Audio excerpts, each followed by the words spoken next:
Earlier in the semester, I ended my presentation on samurai with a segment about samurai in the future. Using a clip from the movie Star Wars, I hinted that the image of the samurai takes on novel forms in popular culture.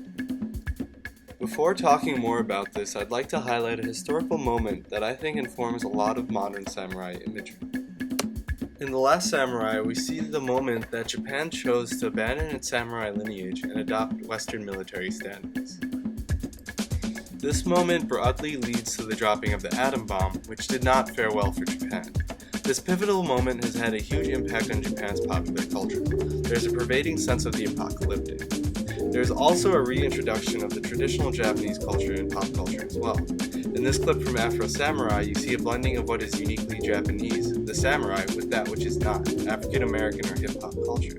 Though the series opens with the triumph of the Western gunslinger over the semi-traditional samurai, at the end of the series, Afro avenges his father, and the samurai ideals triumph, in what can be seen as an allegorical account of the path that Japan's development should take, blending the old with the new. In many mecha anime, the influence of samurai culture is obvious even in the armor that the protagonists use. In Gundam Wing, even in the futuristic after-colony era, swords are still relevant and indeed are among the most effective weapons in the series.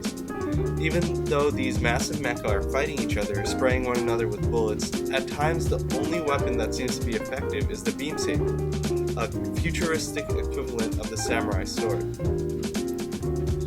Here, at the climax of the series, we even see an old-fashioned samurai showdown with one last charge.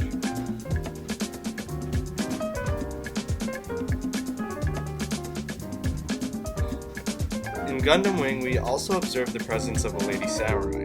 Relena Peacecraft is a pacifist character in addition to being a diplomat and a princess. In addition to capturing the heart of the main character, she commands an entire nation in the absence of other members of her family, much as the lady samurai would run the household in the absence of her husband, according to Tabata. Though her power is not a physical one, it is quite significant. There has been a change in how Japan imagines its past as well. In the popular series Samurai Champloo, Mugen and Jin are polar opposites. Mugen is unconventional, utilizing aspects of hip-hop dance in his fighting, while Jin is every bit a traditional samurai. Yet they are a perfect match for each other, returning us to the idea that perhaps aspects of traditional Japanese culture could do well to evolve and integrate with modern culture. In Samurai Champloo, Fu drags both Mugen and Jin with her on a quest, preventing them from fighting one another until her quest is complete. That she has this ability to do so is reminiscent of Kitaman Dokoro's ability to make Hideyoshi reverse decrees levying taxes on his subjects simply by writing him a letter. Popular Japanese culture has elements of both traditional samurai fused with modern and futuristic technologies and cultures. These examples help show how the image of the samurai may continue to be relevant in the future, and how the lady samurai also remains relevant.